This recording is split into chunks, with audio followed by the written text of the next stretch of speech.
மாதனாவால் மண்ணுயில் காட்டில் காலை காடுகளுக்கு இடையூறு தன்னால் தன் பரிசனத்தால் உணவில் வகைத்துவத்தால் கல்வரால் உயிர்வம்மால் ஆணவயம் ஐந்தும் தீட்டு அறம் காப்பான் அல்லனோ என்று சொல்லுகிறது பெரிய புராணத்தில் நீதியின் படலம். ஒரு மக்களை உலகத்தை காக்கின்ற அரசன் அல்லது தலைவன் தன்னுடைய மக்களை தன்னால் தன்னுடைய உறவுகளால் கல்வர்களால் பகைவர்களால் பிற உயிர்களால் வருகின்ற 5 விதமான ஆபத்துக்களில் இருந்து ஒன்றை காப்பாற்றி உலகில் அறத்தை நிலைநாட்டுவதாக இருக்க வேண்டும் அல்லவா என்று தமிழர்களாகிய எங்களுக்கு பாடம் சொல்லி தந்த அந்த நீதியின் படத்தை எண்ணி பார்க்கின்ற பொழுது நாங்கள் எங்களுடைய அறிவுகளின் காலம் தொடக்கம் இலங்கை தேசம் அந்நிய ஆட்சியில் சுதந்திரம் பெற்ற காலம் தொடக்கம் இருந்து வரையில் தமிழர் பகுதிகளுக்கோ தமிழ் மக்களுக்கோ ஒரு சுயமான நலமான ஆரோக்கியமான உண்மையான நீதியான ஆட்சி கிடைக்கவில்லை. அதனால் நாம் எங்களுடைய தமிழ் உணர்வுகளையும் வாழ்வியல் உரிமைகளையும் குடிவத்தி துளைத்துவிட்டோம் என்கின்ற ஒரு நிலையிலேயே ஆதங்கத்தோடு ஏற்கப்பெருமூச்சோடு இந்த இடத்திலே இருக்கிறோம். நாம் கடந்து வந்த பாதையை பல வழிகளில் சிந்திக்கின்ற பொழுது எங்களுடைய இழப்புகள் இன்னும் நாங்கள் இழந்து கொண்டிருப்பவைகளை பட்டியலிட்டாலும் அதற்குரிய தீர்வுகளை எங்களுடைய இலங்கையின் உட்கட்டமைப்பு பெற்றுத்தருமா என்று சொன்னால் அது இல்லை என்றே சொல்ல முடியும். அதற்காக இந்த அணையா விளக்கு நீதி கோரி சர்வதேச சமூகத்தை எதிர்பார்த்து இந்த இடத்திலே ஏற்பாடு செய்திருக்கிறது. சர்வதேச சமூகம் ஒன்றுதான் இதில் தலையிட்டு உண்மையான தமிழர்கள் இழந்த இழப்புகளையும் அவர்கள் இழந்து கொண்டிருப்பவர்களையும் அவர்களுக்கு கிடைக்கக்கூடிய உரிமைகளையும் ஏற்பட்ட இழப்புகளுக்கு தீர்வுகளையும் பெற்றுத்தர முடியும் என்ற ஒரு அதீத நம்பிக்கையிலே நாம் இந்த இடத்திலே கூடியிருக்கிறோம். நாளை ஐநாவுடைய உத்தியோகத்தில் இங்கே வர இருப்பதனால் அவருக்கு இந்த விடயத்தை தெரியப்படுத்தும் ஒரு நோக்கமாகவும் நாங்கள் இந்த இடத்திலே இருக்கிறோம். ஆகவே நாங்கள் ஒவ்வொருவரும் இந்த இடத்தில் இருந்து சிந்திக்க வேண்டிய முக்கியமான விடயம், நாங்கள் எத்தனையோ புதைக்குழிகளை இன்று கண்டுவிட்டோம். இந்த புதைக்குழிகளுக்குள்ளே மனிதர்கள் தமிழ் மக்களாகிய எங்களுடைய சகோதரனுடைய எலும்புக்கூடுகள் உண்டு. எப்படி இந்த புதைக்குழிகள் இப்படிப்பட்ட எலும்புக்கூடுகளை கொண்டு அமைதியாக இருக்கிறதோ என்று எங்களுடைய வாழ்க்கையும் பல நேரங்களில் அப்படியே இருக்கிறது. இந்த புதைக்குழிகளை போல எங்களுடைய தனிநட வாழ்க்கை மாறிவிட்டது. எங்களுக்கு உண்மைகள் தெரியும், எங்களுக்கு நீதியின் பாதை விளக்கும், என்ன நடக்கிறது என்று சரியாக ஆச்சரிய தத்துவம் அனைவர்களுக்கு உண்டு. இருந்தாலும் நாங்கள் ஒருவரும் முன்வருவது இல்லை என்பதுதான் நாங்கள் ஒவ்வொருவரும் சிந்திக்க வேண்டிய ஒன்றாக இருக்கிறோம். எங்களுடைய தேசத்திலே மனிதர்கள் கொத்து கொத்தாக கொல்லப்பட்டு அவர்களுடைய உடலங்கள் எச்சங்கள் கண்டுபிடிக்கப்படும் பொழுது எந்த ஒரு முறைமையும் அங்கு தொழிற்படுவதில்லை. அது குறித்து அனைவருமே மௌனமாக இருக்கின்ற ஒரு சூழ்நிலையிலே ஒரு முறைமையின் கீழ் நாங்கள் வாழ்ந்து கொண்டிருக்கிறோம். இந்த சூழ்நிலையில் மக்களாகிய நாங்கள் ஒரு சமூகமாக எங்களை திரட்டுவதும் எங்களை ஒழுங்கமைப்பதும் இவ்வாறான விடயங்கள் மீள நிகழாமல் இருப்பதை உறுதிப்படுத்துவதும் மிக மிக அவசியமாகும். வரன்முறைக்குட்பட்ட நிறுவனங்கள், அது அரசோ அல்லது சர்வதேச நிறுவனங்களோ, அவர்கள் எங்களுக்காக செயற்படுவார்கள் என்ற எதிர்பார்ப்பு அச்சு. நாங்களே எங்களுக்கான சில ஏற்பாடுகளை செய்ய வேண்டிய கட்டாயத்தில் இருக்கின்றோம். அந்த வகையில் தான் எங்களுடைய குரலை இங்கே அனைவரும் திரண்டு வெளிக்கொணர்கிறோம். இந்த வகையிலே இதற்கும் அப்பால் சென்று இங்கே நிகழ்ந்தவற்றால் பாதிக்கப்பட்டு உயிரிழந்தவர்கள் சம்பவங்கள், அந்த நினைவு சின்னங்கள் அனைத்தையும் ஏதோ ஒரு வகையில் நாங்கள் ஆவணப்படுத்தி அதனை பேண வேண்டிய கட்டாயம் எங்களுக்கு உண்டு.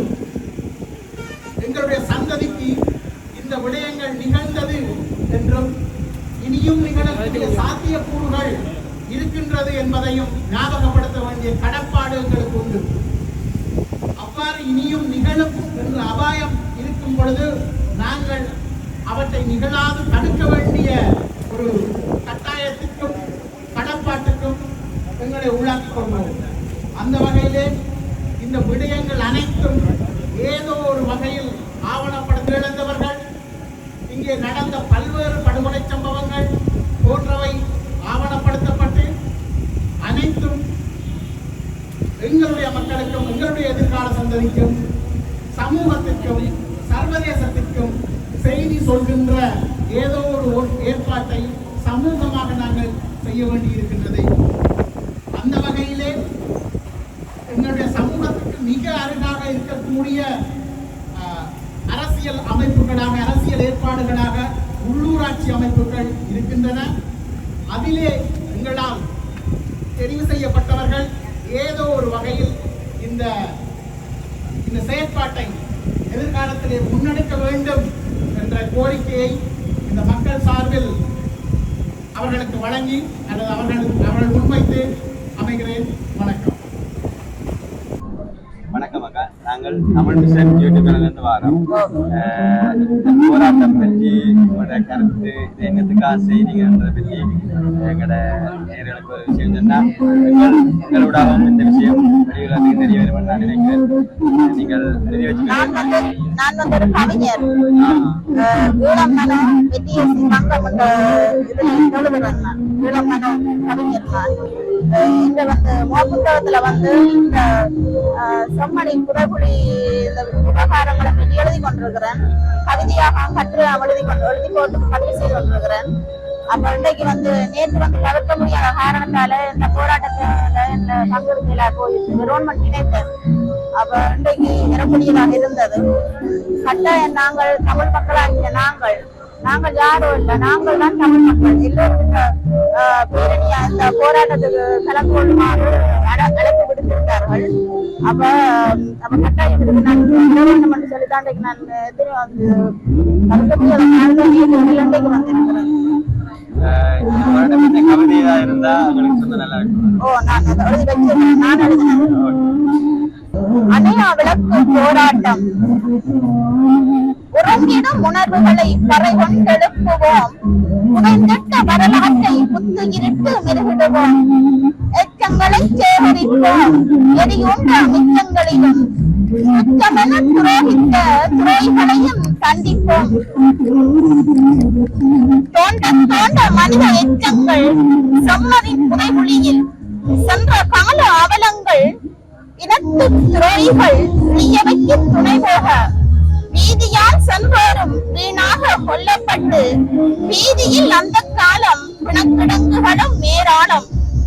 தேடியும் மங்குமின்றி காணாமல் ஆக்கப்பட்டோர் எச்சங்களே மிச்சங்களாய் போயினரே என்று மழலைகளும் செய்திட்ட பாவம்தான் என்ன மனம் பதறி துடிக்கிறதே. மன்னிப்பும் இவர்களுக்கோ சாட்சியங்கள் இல்லாத சாகடிப்பில் தமிழினம் ஆண்டு காலமும் மாண்டு ஒளிவதோ. எத்துயர் பட்டு இத்துயிர்கள் மடிந்ததோ. ஏன் இந்த வக்கிரமோ எங்களிடம் அடிமையோ. கட்டி கேட்டும் நாதியின்றி மறுக்கப்படும் நீதியினை ஒட்டியிருக்கும் தேசங்கள் எங்களுக்கு வழங்குமோ. கதறியடும் ஓரினத்தை உதறி செல்லும் யாவரும் காலத்தின் தண்டனையில் தப்பிவிட முடியாது. அவற்றின் ஆராய்ச்சியால் திக்கென பதைக்குது 400க்கும் மேற்பட்ட எச்சங்களின் மீட்புகள். தமிழீழ மங்கிலும் சுடுகாட துயரங்கள். நெடுங்கால தொடராக வதகளின் தடயங்கள். நீதி வேண்டும் மக்களுக்கு சர்வதேசமே எழுந்துவா. நன்றி. மேலே கவிதை கேட்க எங்களுக்கு உள்ளிருக்குது. எனக்கு இந்த கவிதை கேட்கவே நிச்சயமா கூட போராட்டம். நன்றி. விடுதலை கவி ஈழமனம் வெற்றியரசி தங்கம்.